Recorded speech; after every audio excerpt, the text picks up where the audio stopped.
Have you ever heard of the 7 deadly sins?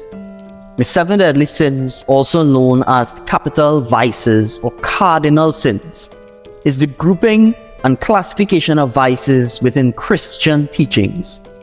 They are not directly mentioned in the Bible, but they are synonymous with what God said you need to be aware of in the book of Proverbs. Any habits or behaviors can actually link back to the deadly sins, actually create bigger issues. What if I told you that this can link back to trading as well, and will surely stop a trader dead in his or her tracks? Let me explain, but before I do so, like and subscribe for more content like this. Let us begin.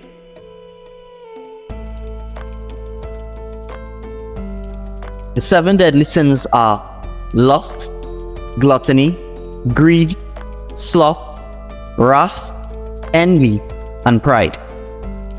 These sins outline the scope of negative habits that no human being should ever allow to come into their lifestyle. Let me explain how this links back to trading. You might be very surprised as to how uncanny it is.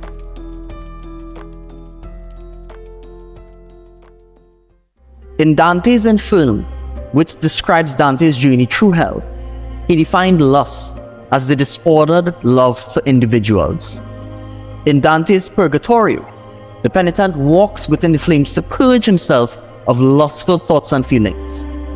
Unforgiven souls guilty of lust are also eternally blown about in restless hurricane-like winds, symbolic of their own lack of self-control of their lustful passions on the earthly plane, as shown in Dante's Inferno. Lust can be known as the sin of the flesh, and I want to draw a parallel for you to one thing in particular traders are infamous for. Most traders are in love with the money and not the industry itself. And due to this, they are willing to do more or less anything to get their hands on it. Some may borrow money to trade without even understanding how to properly do so. Money that they can't afford to lose, while others scam impressionable people out of the little that they have for it. It is only when we look at Dante's definition closer, we realize the link. The disordered love for individuals. Disordered meaning misguided or having malicious intent. And individuals meaning in this case, money.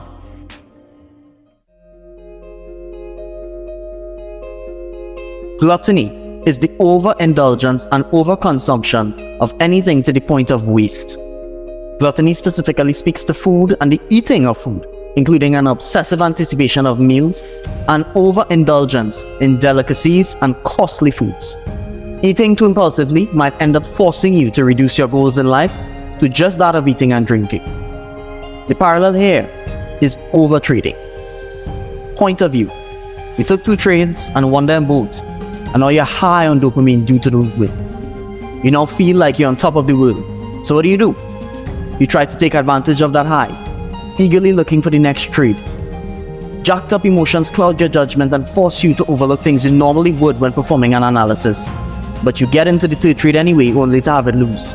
Now instead of being up 2-0 for the day, you are 1-1 for the day. Adrenaline might kick in now, and now you need to make back that one that you just lost. Fight or flight, right? Same result. High on emotions, you overlook something in your analysis and you lose the 2nd trade. You're now 0 for 0. Right back to where you started, and all the more frustrated. So you keep going, ignoring your goal, which was originally just to maybe take 1 or 2 wins for the day and move on. You are now overindulging in the act of trading to the point of a fault, until you finally spiral so far out of control, you've hit the point of no return.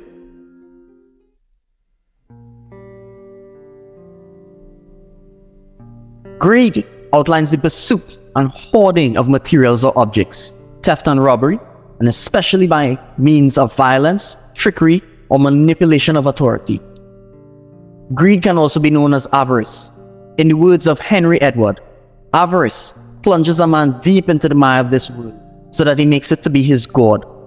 As defined outside Christian writings, greed is an inordinate desire to acquire or possess more than one needs, especially with respect to material wealth.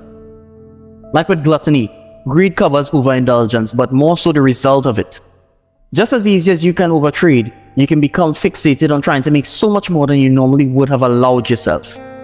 It's like the story of the dog and the bone. The dog already has the bone, but sees in the reflection of the water another dog with a bone, failing to realize that he's looking at himself. The dog makes that bone his god and is now in pursuit of it to the point of a fault. He drops his bone, losing it and any hope of getting the other dog's, his reflection's bone. How many times have you done this as a trader? Over-trading to the point of giving everything back and more.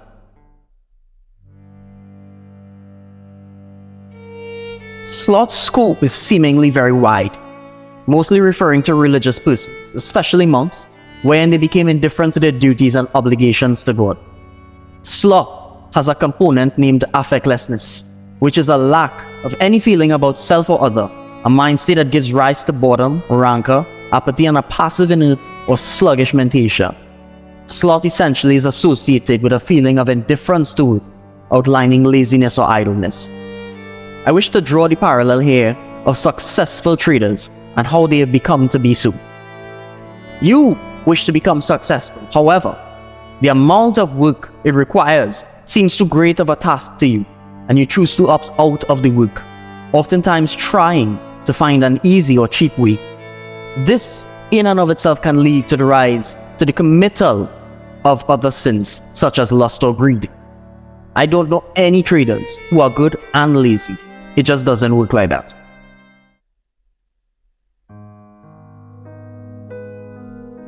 Wrath can be defined as uncontrolled feelings of anger, rage, and even hatred. Wrath often reveals itself in the wish to seek vengeance. Wrath may persist long after the person who did another grievous wrong dies.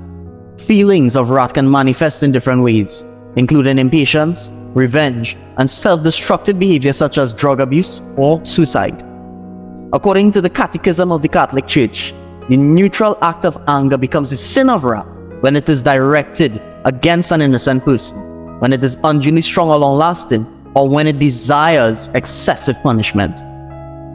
In this case, the Catholic Church is saying wrath only becomes wrath when it is unleashed against a person. But the parallel I wish to draw for you is when you wish to unleash your anger against the market via revenge trading. Point of view: you lose 3 trades in a row, one after the next. Instead of walking away and living to see another day, you decide to exact revenge on an innocent person, in this case the market. I know it seems silly to call the market innocent because honestly it isn't. However, trying to inflict revenge on it serves no one and nothing but the market itself. Be still.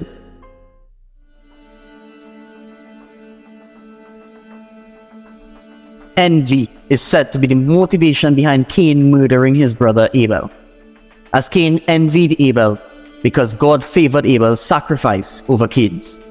Bertrand Russell said that envy was one of the most potent causes of unhappiness, bringing sorrow to the committers of envy while giving them the urge to inflict pain on others. In Dante's Purgatory, the punishment for envious people is to have their eyes sewn shut with wire because they gain sinful pleasure from seeing others brought low. It is said that envy is the bigger brother to jealousy. The feelings of jealousy bring on hatred and might even induce malicious thoughts. Envy as a trader can be seen in FOMO, seeing other traders winning trades and thinking to yourself that you should be making that money. You should also be winning, or even it should be you winning instead of them. Laughing at other traders who lost trades or actively losing can also be a form of envy based on this definition. I'll admit, I used to do this one in particular in my early days as a young trader. I have since stopped and I'm ready to pay whatever price for that. One of the 10 commandments says, "Thou shalt not covet," which essentially means you shall not be jealous of what someone else has, that it makes you envious of them. Do not covet other traders' trades or their profits. Pride is arguably the worst of all the sins and is said to be the source of all sins in one way or another. Pride is identified as dangerously corrupt selfishness, putting one's own desires, urges, wants, and whims before the welfare of others. Dante's definition of pride was love and self-perverted to hatred and contempt for one's neighbor. We also know that pride cometh before the fall. In more pathological cases, it is an irrational belief that one is essentially better superior or more important than others, despising their merits and excessively admiring one's self as godlike, refusing to acknowledge one's limits, faults, or wrongs. Pride has been labeled the father of all sins and has been deemed the devil's most essential trait. Pride makes it such that ego and the self are directly opposed to God. It is said that it was through pride that the devil became the devil. Pride leads to every other advice and is understood to sever the spirit from God. We all know that trader, or maybe we can call one or two names, please don't, of that trader who thinks that he knows exactly what the market is going to do, every time without fail. He never acknowledges his losses, his shortcomings, or when he gets it wrong. This trader believes he is a god in his own right, and you can see this personified in the way that he carries about himself, the way that he speaks, dresses, and maybe even addresses other people and or traders. It is reasonable to assume that this trader in particular, whoever you are thinking about, is probably committing one or two, or maybe even all of the other deadly sins, as it would have been mentioned that pride leads to those other sins naturally.